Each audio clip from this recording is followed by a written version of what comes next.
Despertar Espírita, uma reflexão sobre o sentido da vida.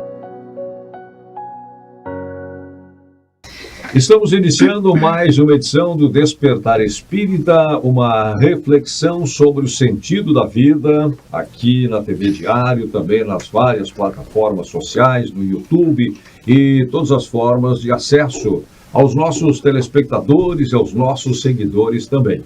Sempre na companhia do Jorge Brandão, da Márcia de Fon, do Diógenes Chaves e, é claro, da sua companhia.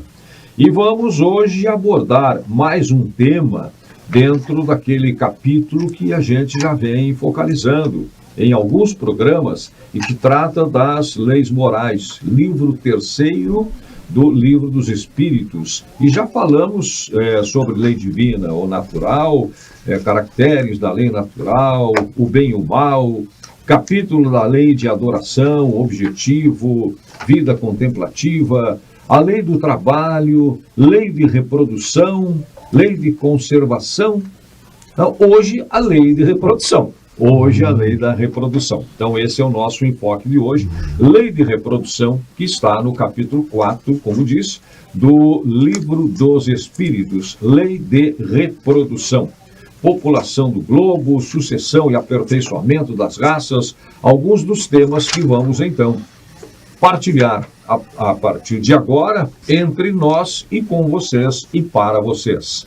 Jorge Brandão, lei de reprodução. Qual é o sentido, o que se pode, por onde se pode começar a analisar esse tema? Bom, agradecendo a todos aqueles que nos honram aí com a sua audiência, nos assistindo, enviando sugestões para o nosso programa, né? Nós aqui queremos agradecer. E eu quero aproveitar também e fazer um agradecimento especial ao nosso querido Vicente Bisonha. Ele que cita os nossos nomes, embora ele seja muito conhecido, né? Ele está emprestando a sua experiência em rádio. Quantos anos, Vicente? 58. 58 anos de experiência, né? Em prol da doutrina espírita, né? Todo o seu conhecimento, todas as pessoas que ele já conhece também. Então, isso para nós é muito importante ter a tua presença, Vicente, ancorando esse programa. Olha só. E é também sempre um aprendizado. Acreditem que verdadeiramente é um aprendizado. E eu também sou muito agradecido pela oportunidade de estar aqui com vocês. Bom, então, sobre as leis, nós estamos tratando das leis morais, né, que as leis morais, e nós vamos na sequência, elas são um código do nosso aperfeiçoamento, da nossa aproximação de Deus, né?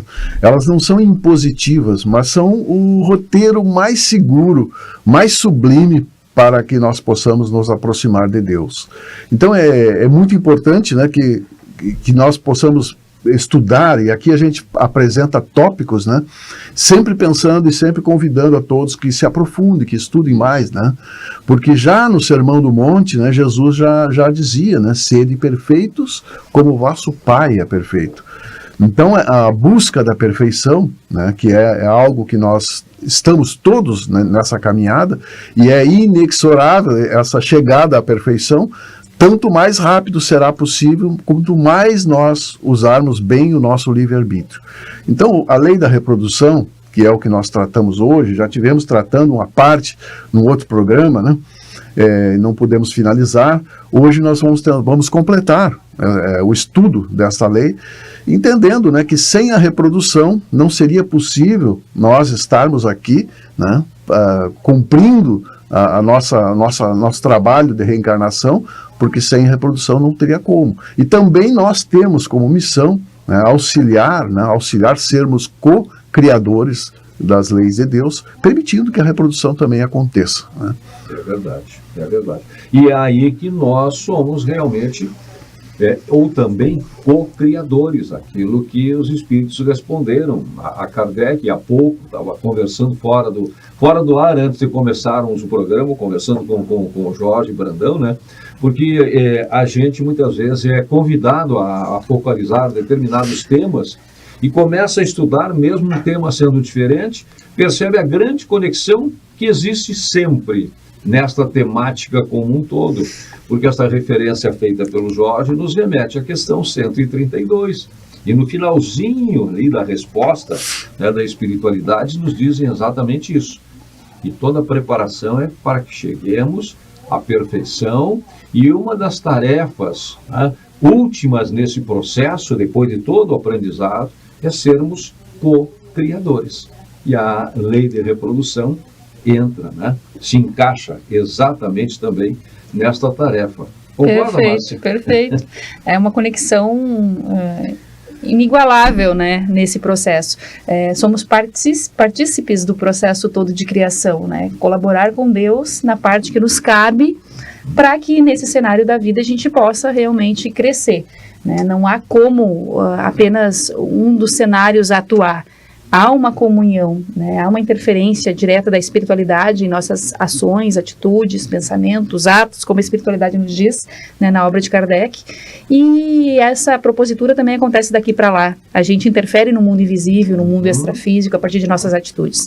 E nessa comunhão, cada um fazendo sua parte, a espiritualidade atuando nesse cenário de maneira ímpar, né, com sua competência, sua qualidade, nos direcionando ao bem, ao foco principal.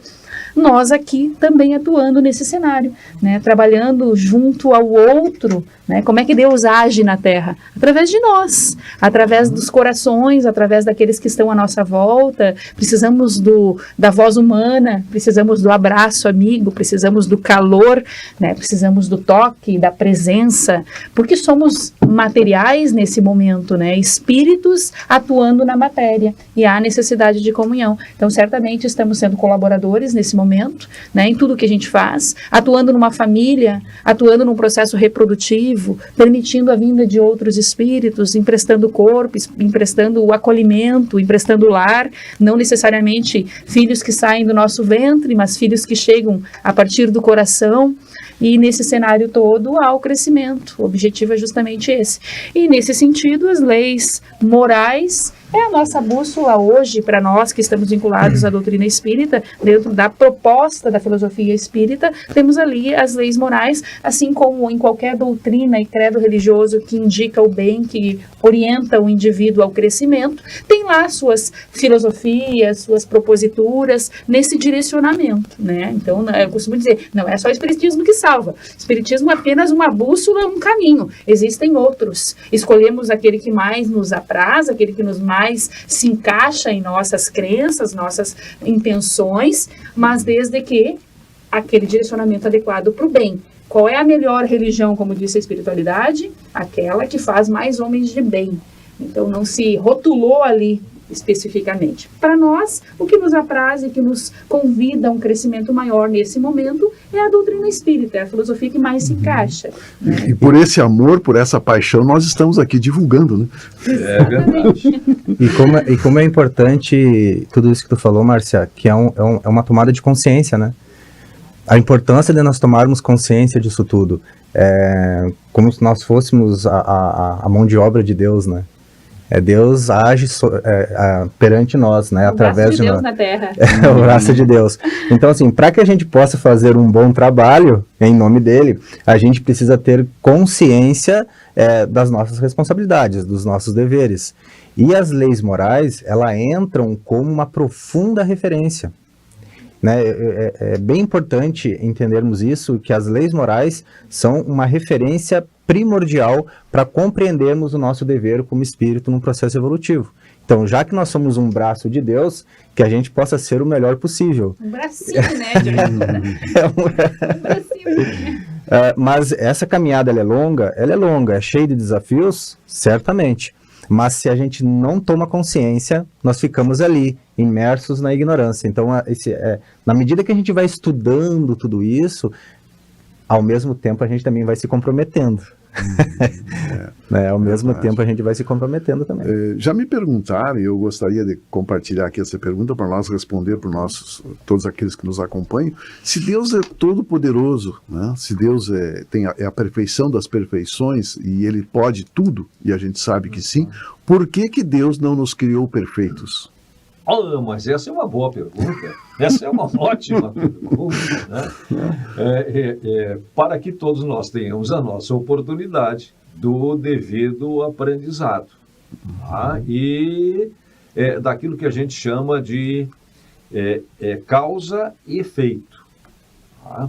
Consequências dos nossos merecimentos. E aí, de novo, as conexões entre vários temas que a gente já focalizou. Tá? Nós somos fruto das nossas escolhas passadas, de nossos processos encarnatórios anteriores, até chegarmos a esse estágio, como base, como plataforma para a continuidade do nosso processo evolutivo. Mas tem muito mais, né? Tem muito mais. Mas foi muito boa a resposta. Parece que nós tínhamos ensaiado, mas nós não tínhamos.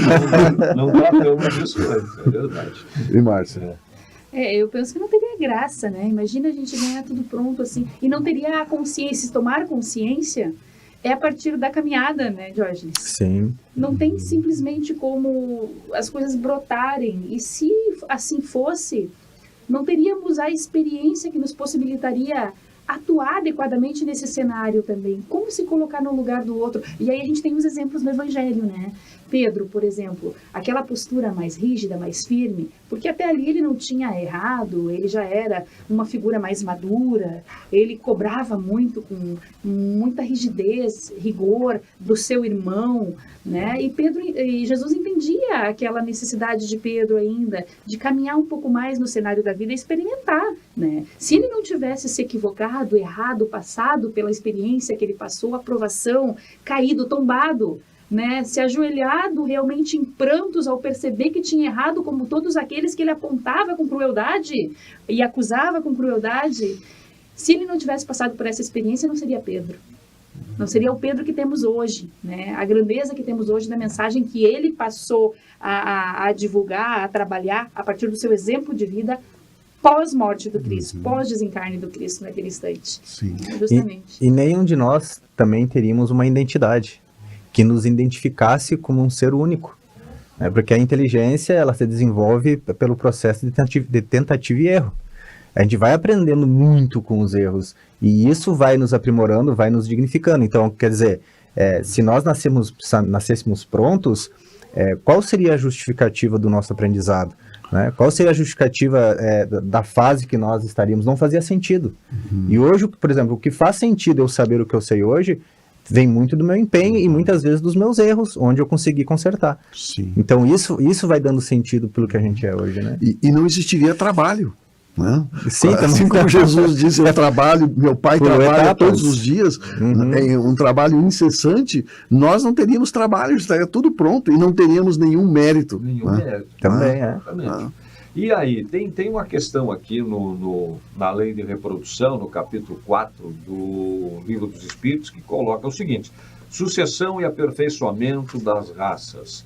Há nesse momento, esse momento é lá 1857, né? Tá? É quando foi editado o Livro dos Espíritos. Há nesse momento raças humanas que diminuem evidentemente. Kardec dizendo, e agora Kardec perguntando: chegará um momento em que elas terão desaparecido da Terra? A reprodução tem também essa finalidade de ir repondo, ou renovando, aprimorando. Exatamente, né? Porque assim como os seres, o universo, os planetas, a Terra, tudo vai evoluindo, né? Vai evoluindo, vai se renovando, né? Então a reprodução permite isso, e assim como termina um ciclo para uma raça, inicia um novo ciclo para outra, né? E aqui Kardec perguntou raças, né? Não perguntou a espécie. E aí, se a gente pensar nos homens das cavernas, hoje não teria mais necessidade na Terra. Houve uma evolução, houve um avanço. Aquela experiência daquela situação lá tão primitiva não cabe mais para o nosso planeta. Os descobridores de terra, né, que descobriram o Brasil, isso não faz sentido mais, né? Então tudo vai se renovando. Né? O homem de antigamente buscava, né, pelos mares. Hoje está buscando pelos ares. Espaço. Pelo espaço, que é infinito, né? E vai novas e novas descobertas nas manchetes que se renovam. Agora, uma sonda chegando na Lua de Júpiter para saber se há vida na Lua de Júpiter, e as pessoas ficam perguntando, mas e aí na visão espírita tem vida em Júpiter? Vão encontrar vida lá? Sim, o James Webb, né? Esse microscópio fabuloso, né? Mega. Telescópio, microscópio. Eu fiquei pensando também. À medida que o telescópio os microscópios também avançam, descobrindo muitas coisas dentro do corpo humano, né? Mas aí, viu, Deus é um microscópio. Viu que sem querer, de novo, a conexão do macro com o micro. Com o micro, sempre essa conexão. Está tudo interligado, né? Está tudo, né? Tudo interligado. E tudo passa pelo processo de reprodução. Tanto em todos os reinos, né? Vegetal, animal, hominal, a reprodução é fundamental, né? Eu queria resgatar uma fala do Jorge, na primeira fala dele, ele falou sobre tomar consciência, né? Essa questão de tomar consciência, né? E que ao mesmo tempo a gente vai, a partir disso, nos comprometendo. Eu acho um ponto bastante interessante da gente se atentar, porque ao mesmo tempo em que realmente há um processo de evolução, de crescimento, de tomar consciência, há essa questão da responsabilidade, e quando a gente não lida bem com esse processo, muitas vezes ao tomar consciência, a gente pode bugar, entrar num processo de culpa que paralisa, fragilizar, se dar conta de todo um contexto, poxa, esse não seria o caminho, tá tudo errado, eu fiz tudo errado, e às vezes, se a gente não tem estrutura moral ali para lidar com a questão, a gente vai por outros caminhos um pouco mais dolorosos, né? Às vezes até gerando uma patologia orgânica por conta daquela dor, daquela mágoa, daquela culpa, pela uma inaceitação, talvez, da condição de erro, né? Então, realmente é bastante complicado. Tu tirar tudo aquilo que é de base de um indivíduo e não ir colocando outra possibilidade de firmar o passo para ele com estabilidade, muitas vezes é bastante complicado. Então, nós também, nas nossas relações, temos que ter muito cuidado, né? Às vezes até de destruir uma crença de alguém, algo que ela se assegura, e às vezes na nossa indelicadeza, em querer trazer uma outra proposta, isso está tudo errado, não se dá conta que para aquela pessoa é bastante importante aquela convicção e tem sido a base para ela caminhar. Então é um cuidado que a gente tem que ter. Até quando tu vai desconstruir uma ideia de uma criança, ela é aquilo que ela tem de proposta. E aí entra a questão da psicologia, e bem a tua área, né, Diógenes, o quanto é complicado às vezes você lidar com algumas pessoas em que ela traz esse processo tão carregado ali de dor pelos processos que ela não conseguiu ressignificar adequadamente, poderíamos assim dizer. O desafio maior aí é a pessoa conseguir por ela mesma tomar consciência, inclusive da sua percepção distorcida. Ela mesma desconstruir ela mesma desconstruir. Alguém que vem de fora pode estar colocando ali os seus preconceitos, pode estar colocando a sua visão de mundo, seus valores, e isso pode gerar um problema para outra pessoa, porque a outra pessoa, de repente, num processo de passividade, ela pode comprar isso. Só que ela está comprando a tua verdade. Ela precisa construir a dela, ela precisa tomar consciência, poxa, mas é mesmo, olha só, não está fazendo muito sentido o que eu vinha pensando. E ela, ao mesmo tempo, ela vai se reconstruindo. E Joana de Ângeles, ela fala algo bem interessante, que ela diz assim, a gente tem uma ideia que a culpa é algo ruim. A gente tem muito isso, né? Acho que no livro Conflitos Existenciais de Joana de Ângeles, ela fala isso, que a culpa, ela não é ruim num primeiro momento. Porque a culpa, ela nos permite o mergulho. Ela nos permite o mergulho. Então, assim, tomei consciência. Poxa, meu Deus, certo, a Márcia falou corretamente, às vezes a pessoa não tem estrutura, ela pode balançar, ela pode não ficar bem, mas ao mesmo tempo esse mergulho tá cavocando ali. Necessário pro vulcão. Se questionar, se perguntar e tudo mais. O desafio é transformar essa culpa numa responsabilidade. Isso sim que é o desafio, de ver que assim, eu não sou culpado, não sou um lixo, não sou uma porcaria, eu não sou agora eu não presto mais porque eu vinha fazendo errado. Não, é pegar isso como um aprendizado e entender, a partir daqui, o que eu faço com o que eu tenho?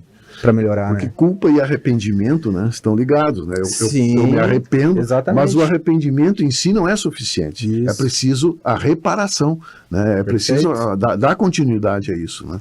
Então, E para isso tu precisa se responsabilizar. exatamente. Assumir o teu papel naquilo ali e não transferir. Né? E nessa questão da desconstrução, Diógenes, nós podemos lembrar bem de Sócrates, né? Sócrates, ele ajudava a tu desconstruir um conceito através de perguntas. O questionamento socrático. O questionamento socrático, né? Então ele ia perguntando e a pessoa ia ficando sem resposta, E entrando num brete. e começava ela mesma a se conscientizar, né, que existiam outros caminhos, né? Mas essa questão que tu falou, Márcia, esses conflitos entre religiões, muitas vezes, um querendo desconstruir a crença do outro, né? E esquece do propósito em comum. Às vezes a gente conhece uma pessoa que vem pro teu lado, que é de uma outra religião, e ela vem te propondo coisas boas. E às vezes a gente diz, mas a crença dele tá errada, eu vou lá desconstruir, eu vou lá trazer outra. Mas qual é a intenção dessa pessoa? Ela tá te falando coisas boas, ela tá dando bons conselhos, então deixa ela com a boa intenção dela, né? Ela tá no mesmo propósito que eu, né? Que é reproduzir os ensinamentos de Cristo. Viva e deixe viver. Exatamente. Obstáculos à reprodução. Questão 693. As leis e os costumes humanos que têm por objetivo ocasionar obstáculos à reprodução são contrários à lei natural? A resposta da espiritualidade. Tudo que entrava à marcha da natureza é contrário à lei geral. E o que é que entrava à marcha da natureza? O que é contrário à reprodução? Eu acho que é tudo que flui do egoísmo, do orgulho, da vaidade do ser humano, né? Que vai de encontro a um processo. Mas, ao mesmo tempo, também faz parte da inteligência do homem, do ser humano, né? A gente usa muito o termo homem porque no evangelho se usa naquela época, né? Mas do ser humano também se utilizar da inteligência dele para uma melhor convivência, para um melhor processo social, que às vezes é necessário. Mas sempre tem que ter por trás uma boa intenção, um melhoramento. E não por um capricho particular, por um orgulho, por uma vaidade ali, né? Seria priorizar a vida, né? A vida sempre como prioridade, né? O direito à vida. Então, todo obstáculo não é algo que possa se dizer assim que seja bom, né? E a espiritualidade também esclarece que aquilo que já foi dito aqui, Deus deu ao homem, sobre todos os seres vivos, um poder que deve usar para o bem. Então, o roteiro é esse. Sempre será esse. Aquele que Jesus veio e carimbou, reforçou. É a prática do bem. Pelo amor, pela benevolência, pela tolerância, pela paciência, pela caridade, pelo respeito. Tá? E aí várias das coisas que já foram ditas aqui. Respeito às outras crenças, tá? Há outras formas, tá, das pessoas buscarem a prática do bem, buscarem o que é melhor para si e para aqueles que o cercam, enfim, para cumprir a sua finalidade maior, que é se encontrar pelo caminho do bem e mostrar tanto quanto possível. E na questão da vida, né, a medicina evoluiu muito hoje na questão da reprodução, medicina fetal, né? E hoje se consegue uma concepção quando parecia-se impossível, né? Através de muitas técnicas também, né? Que usam para auxiliar esse processo. Então a medicina também está também a favor da vida, né? Em muitos casos, né? Sempre. Bom, e aí tem questões que eu acho que nós vamos tratar na sequência, né, no próximo bloco, como casamento e celibato. Onde é que entram estas questões na lei de reprodução? Esse é o programa Despertar Espírita, uma reflexão sobre o sentido da vida, que agora faz um intervalo e já volta. Despertar Espírita, uma reflexão sobre o sentido da vida.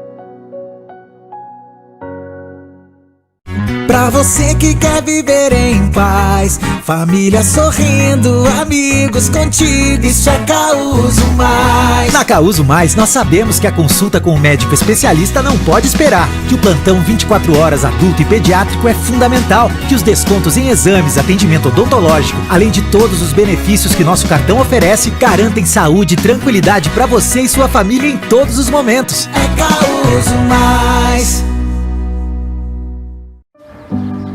Onde tem Unimed, tem presença que transforma. Lazer em futuro.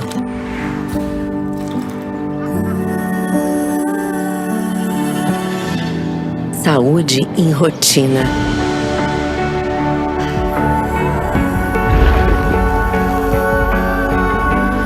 Medicina humanizada em arte. Onde tem Unimed, tem presença que transforma. A Restore Car Service tem a melhor equipe dedicados à manutenção estética do seu carro, usando tecnologias modernas e técnicas avançadas nos processos de polimento e espelhamento com proteção cerâmica Nano Protect, funelaria e pintura, higienização e mecânica preventiva. Visite nossa empresa na Duque de Caxias 1920 ou pelo 99966 9094. Restore Car Service, seu carro novo de novo. Há 30 anos, a Della Páscoa Engenharia segue sua trajetória com a missão de oferecer serviços de excelência aos seus clientes, apresentando soluções que possam melhorar a qualidade de vida das pessoas, encurtando distâncias e contribuindo para o desenvolvimento social e econômico de nossa região, através da infraestrutura, tecnologia e sustentabilidade. Della Páscoa Engenharia, há 30 anos transformando a cidade e região.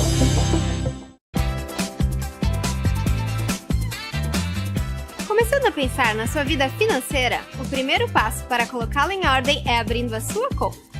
Para ajudar no controle da sua vida financeira, ter uma conta é essencial. Com ela, você passa a ter acesso a produtos e serviços que te ajudam a alcançar os seus objetivos. Ao abrir sua conta no Sicredi, você passa a ser um associado. Aqui, você é mais do que um cliente, também participa das decisões e resultados financeiros, além de contar com relacionamento próximo e soluções financeiras pensadas para as suas necessidades. Sicredi não é só dinheiro, é ter com quem contar. Abra sua conta. Não é só dinheiro, é ter com quem contar. Você é inimigo do gol, rapaz, joga nada.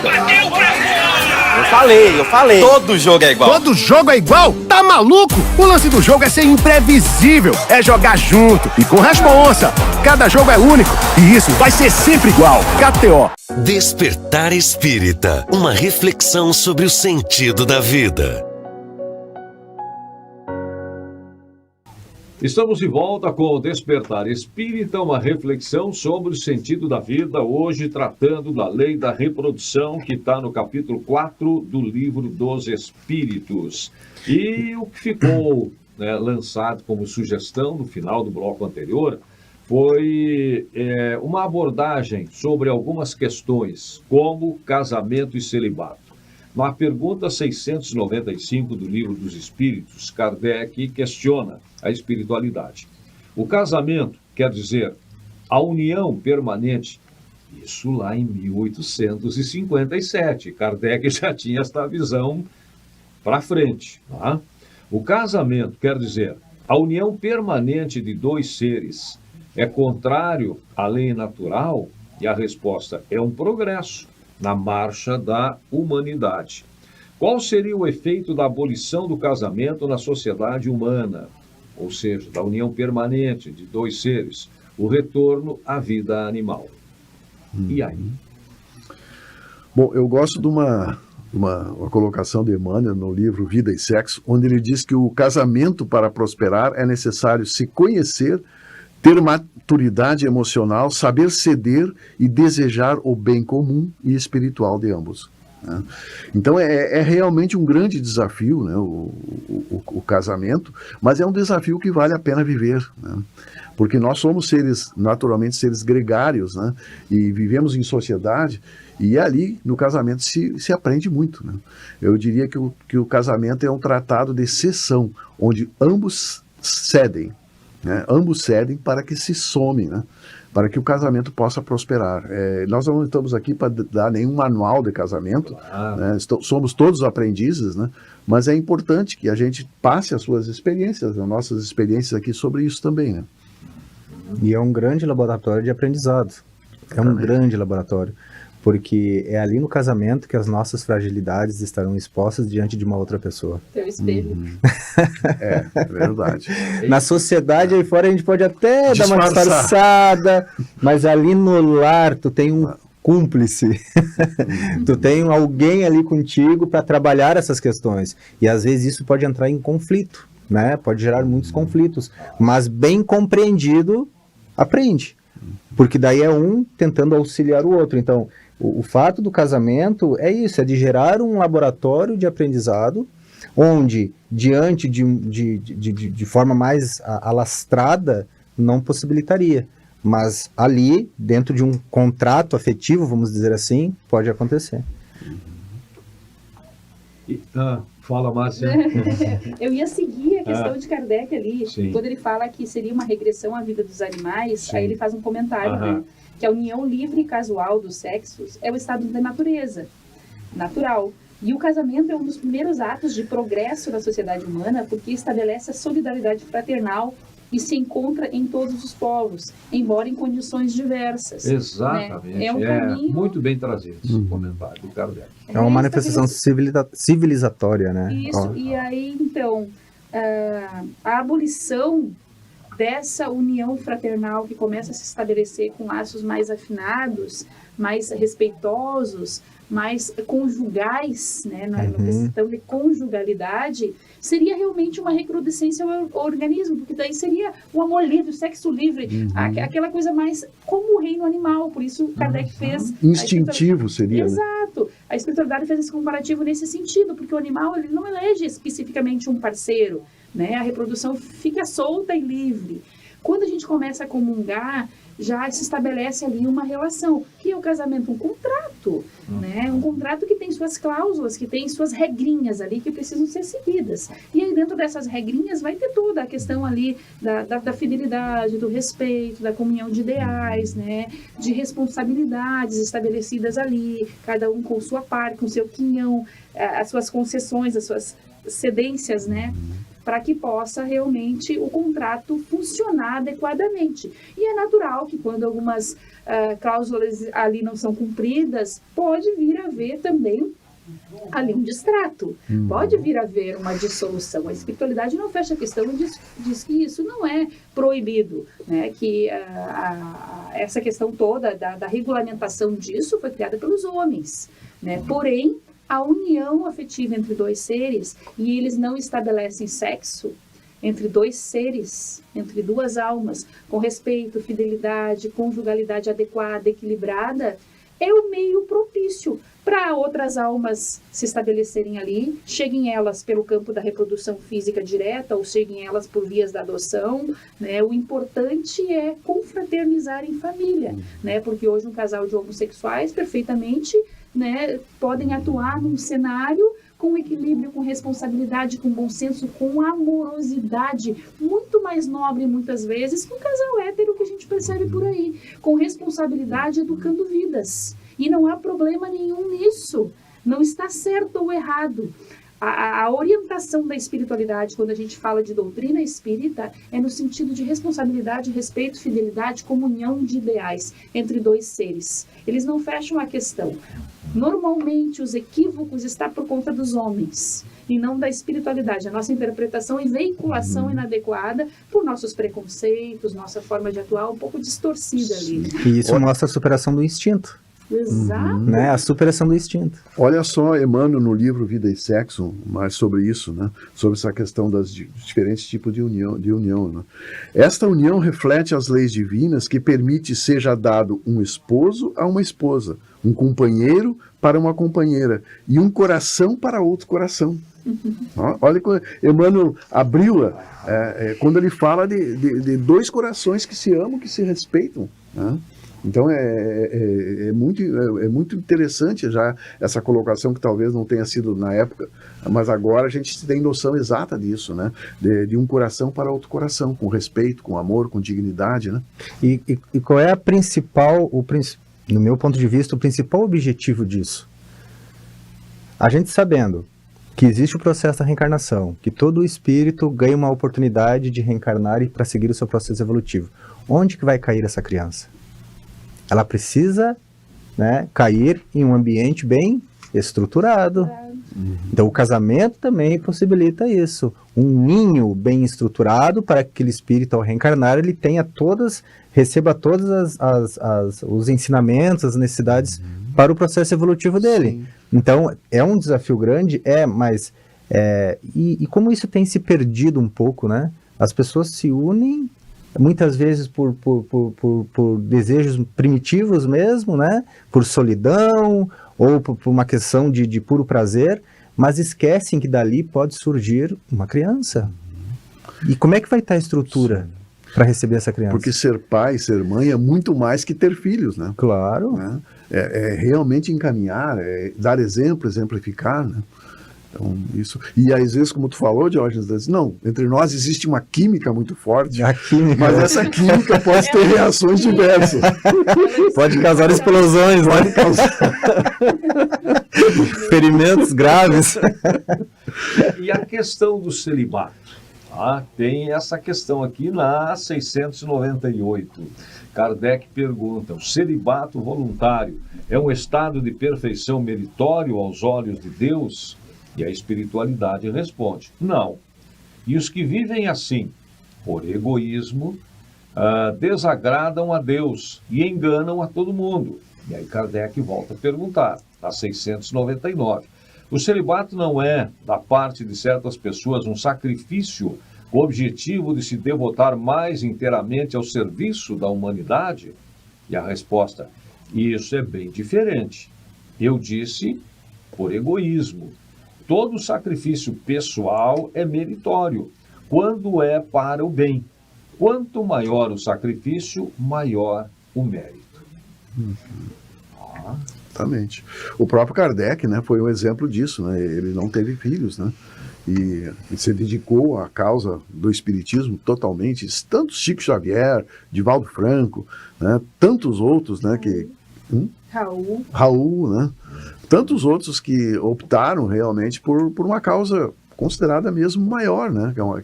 A família, além daquela família nuclear, uma família da humanidade, né? O casamento não está no projeto daquela pessoa em razão do tempo que ele teria que despender em outra tarefa, em outra proposta, né? Seria nesse sentido, mas são coisas muito específicas, né? Claro. O convite aqui é a gente avaliar quais são as nossas motivações. Se é por egoísmo, se é por, às vezes, uma aparência exterior que se quer trazer, não é algo que seja o aconselhado, porque intimamente o indivíduo vai estar inadequado nesse processo, ou seja, está usando uma máscara que ela vai cair em algum momento, né? E aí entram as frustrações, as complicações posteriores, muitas vezes. Essa é uma pergunta que a gente pode fazer, Márcia, dentro do que tu falou. Quanto tempo dura um casamento? Né? O casamento dura enquanto durarem os motivos que levaram aquele casamento a acontecer. Né? Enquanto o contrato estiver bom para os dois. Quanto os combinados estiverem sendo acordados. Porque... E ainda que haja uma infringência, alguma cláusula, se eles conseguem regular aquilo no próprio contrato, perfeito, ninguém tem que meter o bedelho nisso. Né? Porque vai haver desajustes, desarmonias, contextos ali, onde o contrato vai ter que ser revisto. Né? Olha, nós temos uma cláusula aqui, vamos ver o que está acontecendo, porque tu não está conseguindo lidar com isso. E aí isso vai se trabalhando no processo. E cabe ao ambiente familiar resolver. Sim. Mas se o casamento, por exemplo, foi para ti, tu estava numa família difícil e quis sair, casar para fugir daquela família, esse casamento pode durar enquanto tu não te encontrar. No momento que tu te encontrou, bom, agora o casamento não tem sentido. Não preciso mais. Se tu casou por interesse financeiro, né, também, à medida que tu vai te equilibrando, tu vai dizer, agora eu estou bem, não preciso disso. Preciso, né? Mais. Se foi por questão de culpa, entende? Isso é muito. Foi só por causa de filhos, né? Eu quero casar porque eu quero ter um filho, uma filha. Também, ele também não se sustenta só em cima disso, né? Preciso outros componentes, né? Mas sempre vai ter uma motivação. E às vezes a gente acha que foi, eu casei porque engravidei.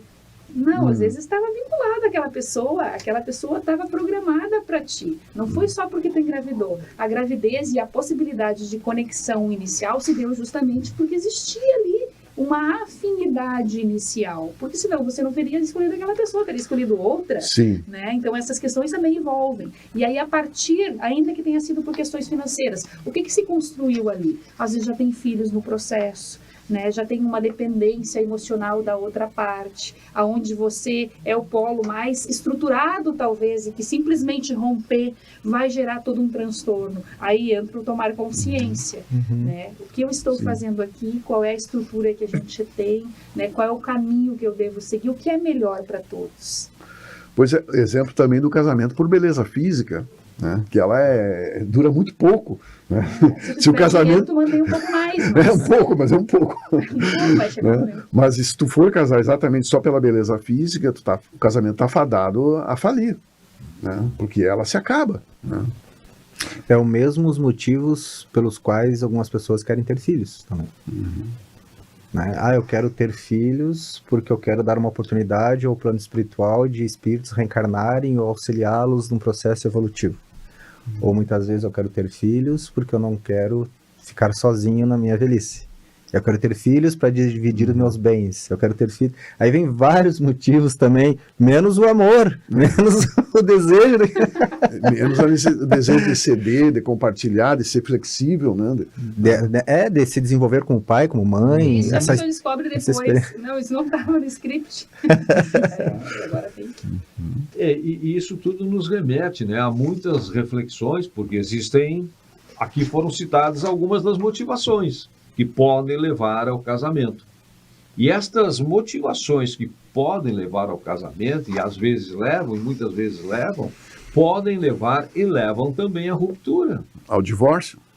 Porque cessou a causa, cessou a razão.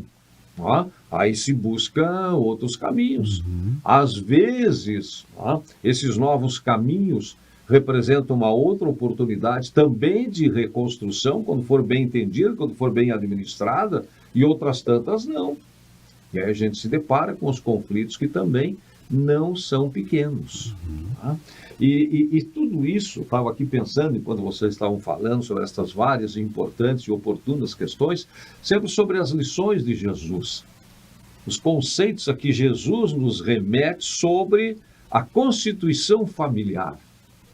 Tem um capítulo aqui do Evangelho segundo o Espiritismo, não me lembro o número do capítulo, honrai vosso pai e vossa mãe, né, que eu gosto mais daquela passagem quando há um quesito que fala no questionamento de Jesus, um quesito que fala no questionamento, né? Uma parte que fala sobre o questionamento de Jesus, sobre quem são meus irmãos, quem é minha mãe, quem são meus irmãos, quando Jesus está pregando para a multidão, e chegam lá sua mãe e seus irmãos para retirá-lo dali, porque entendiam que naquele momento Jesus estava perdendo o juízo. Esta era uma das acusações que se fazia a Jesus.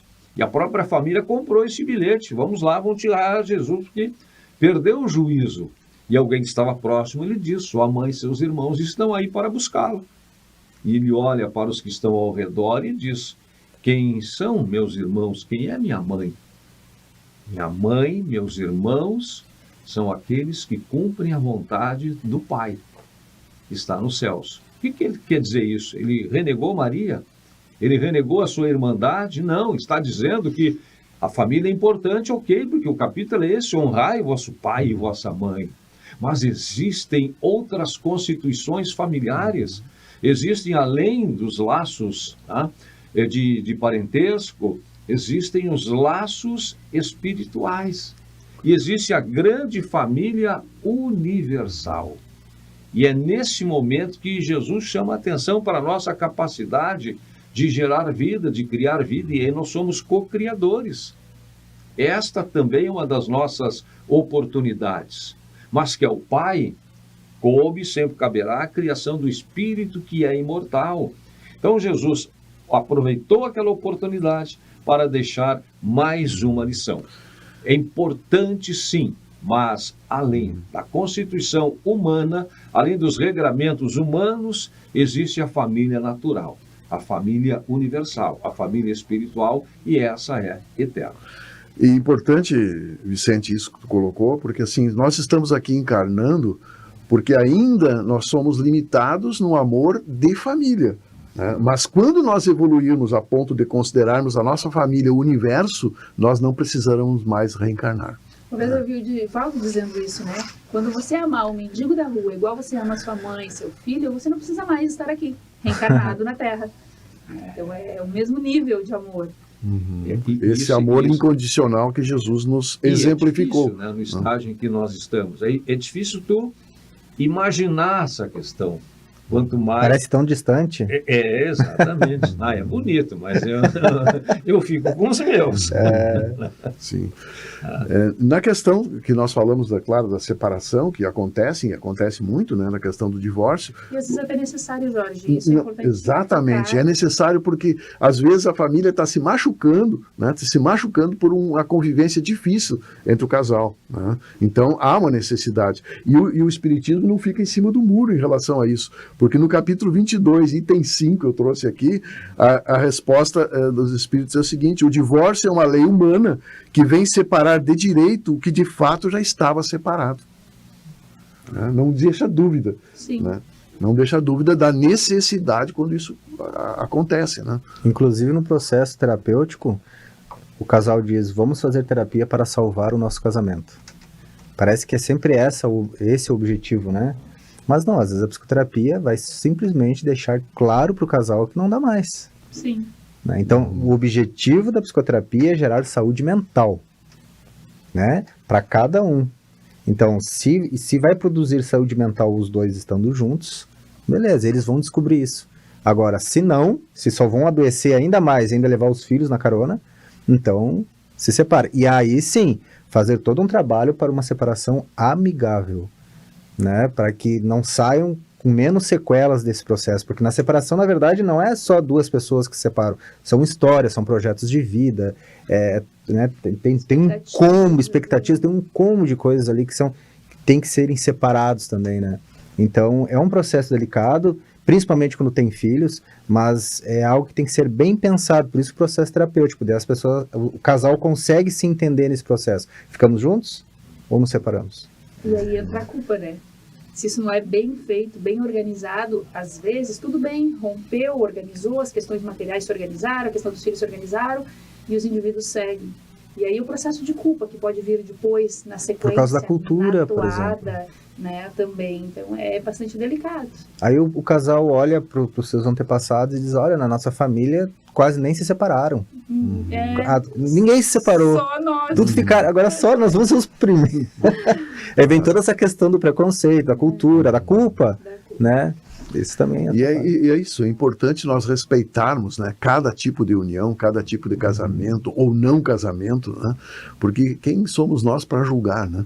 Somos aqui, estamos todos aprendendo, né? E a gente não sabe nada da vida dos outros. Né? Nada. A gente dá bastante pitaco, assim, mas entre quatro paredes, quantas desestruturas, assim, agressões físicas, problemas complexos, aonde realmente há necessidade, às vezes, até de uma intervenção externa para romper, claro. Justamente para regular e evitar um mal maior. Quantas tragédias, né, por conta de equívocos emocionais. Nas cátedras do direito a gente vê muito isso, né? Às vezes a pessoa traz um relato: eu não sei o que aconteceu, eu nunca fiz isso, e ela cometeu um crime. Ela chegou a um ponto de uma bala emocional que foi tão grande, né? Porque problemas de pequena monta foram jogadas por baixo do tapete por muito tempo, às vezes, e o casal não vai tratando a problemática, a questão, e isso vira uma tragédia, às vezes, emocional grave, quando não bem trabalhado, quando não bem lidado. Por isso a necessidade também de uma busca de auxílio, né? Quando o casal realmente está enfrentando dificuldades, buscar ajuda, isso né? É possível de ser feito. E tem sempre ainda tem muito aquela ideia do pertencimento. Pertencimento. Tem uma palestra, não me lembro qual era o tema que o Raul Teixeira estava abordando numa palestra, em que ele fala isso com muita clareza. Ninguém é de ninguém. Ninguém é de ninguém, no sentido de que ninguém é dono de ninguém. Todos somos de todos, pelos nossos compromissos, pelas nossas ligações, pelas nossas conexões, porque tudo isso que nós estamos falando segue princípios, valores, porque não se abre mão disso. Não, mas o pessoal está lá falando que pode casar, pode separar, pode divorciar, mas tudo dentro dos valores, dos princípios, tudo tendo o bem, o amor como norte, como rumo, como parâmetro. Então é nesse sentido que o Raul Teixeira coloca: ninguém é de ninguém, ninguém é dono de ninguém. Nós temos compromissos, E muitas vezes, por conta desse pertencimento, as pessoas são submetidas a uma relação de submissão, de humilhação, de adoecimento físico, moral, espiritual. Então é isso. E para isso, eu acho que também se chama a atenção nesse processo de ampla reflexão, porque quando Kardec diz, a espiritualidade reforça, que a constituição familiar é base da harmonia, do progresso, da evolução, é quando isso ocorre de uma forma harmoniosa, em que todos possam estar contribuindo e sendo favorecidos para o seu processo evolutivo, porque essa é a nossa tarefa. Nós estamos aqui para aprender, para evoluir.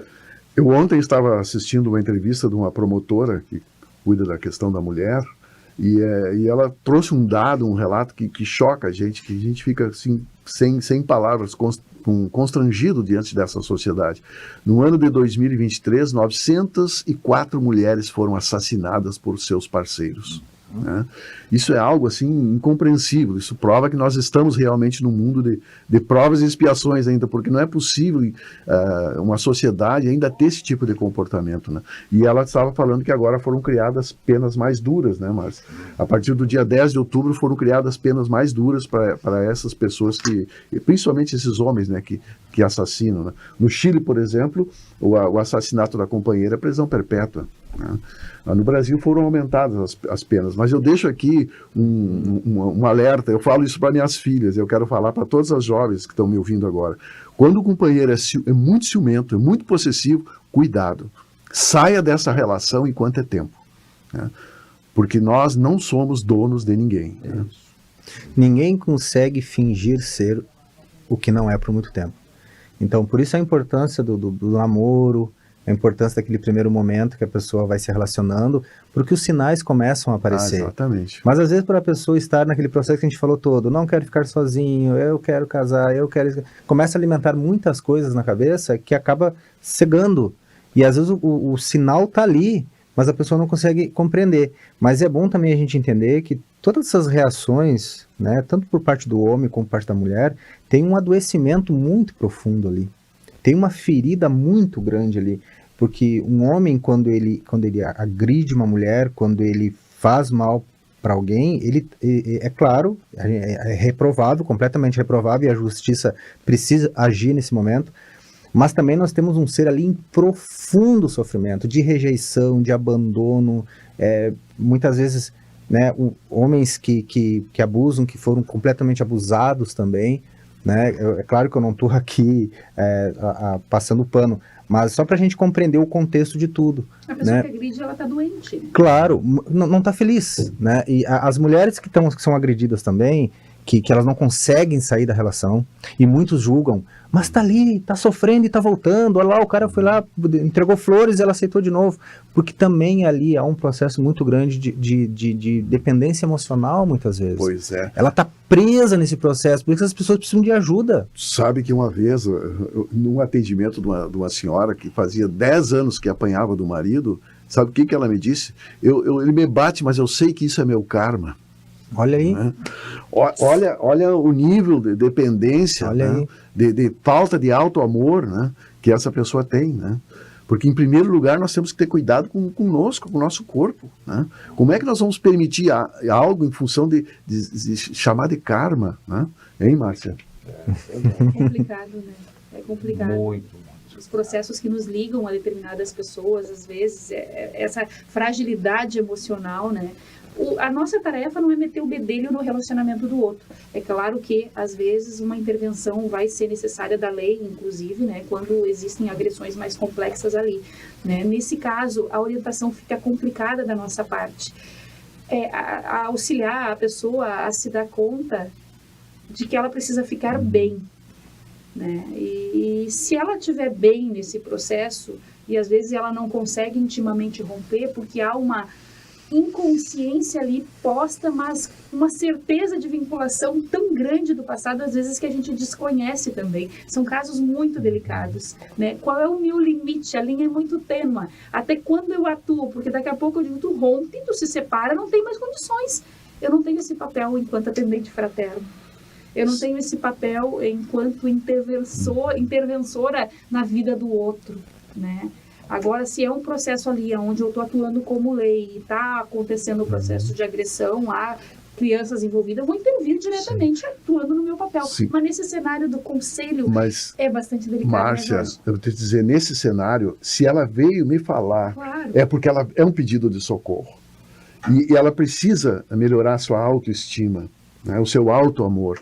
É uma questão de deixar ela colocar para fora tudo que ela está sentindo para que ela se conscientize que isso não é bom para ela. Não necessariamente ele vai dizer separa, mas a gente vai dizer como toma consciência disso. Bem, né? O que tu acha que precisa para ser feliz? Será que já não deu esse tempo? Será que você já não fez a tua parte com ele? Talvez resgatar ali, porque talvez ela tenha um sentimento de também de cuidado com ele, não se dá conta. Ela se sente a mãe que tem que estar ali zelando, ainda que ele agrida. É como o filho que bate na mãe, a mãe vai deixando acontecer, né? Ela não vai romper com o filho porque ela... Porque o ser humano acaba se acostumando com muita coisa. É verdade. Né? Acaba virando rotina, né? Eu te perguntei para ti porque tu é mulher. Claro. Porque tu sabe a dor que pode acontecer quando uma mulher é desprezada, é rejeitada, é maltratada, né? Com certeza. Eu acho que, assim, a gente tem meios hoje de denunciar, né? Tem acesso a tudo isso, a gente não tem que ficar calada, né? Há muitos abusos hoje, mulheres que ainda não têm coragem de ir e manifestar, né, essas questões para que possam receber o acolhimento. Mas hoje existe muita proteção, existe muita equipe trabalhando por isso, né, no campo muito da psicologia, apoio, né? Muito apoio em todos os níveis, né, para que a gente possa realmente auxiliar essas pessoas, independente de ser mulher ou homem, porque às vezes é o contrário que acontece, às vezes a postura feminina muito imposta ali, né, e o homem é agredido, a gente já presenciou situações... Inclusive uma passividade, né? Exatamente, então, independente da relação, a relação ela não pode ser tóxica para nenhuma das partes envolvidas ali, que a gente possa buscar recurso, possa buscar auxílio, possa denunciar o que está errado, possa se interferir positivamente quando estiver atuando no cenário do atendimento. O assunto é longo, né? O assunto é longo, eu estou aqui pensando como é que eu vou terminar o programa hoje. Terminando.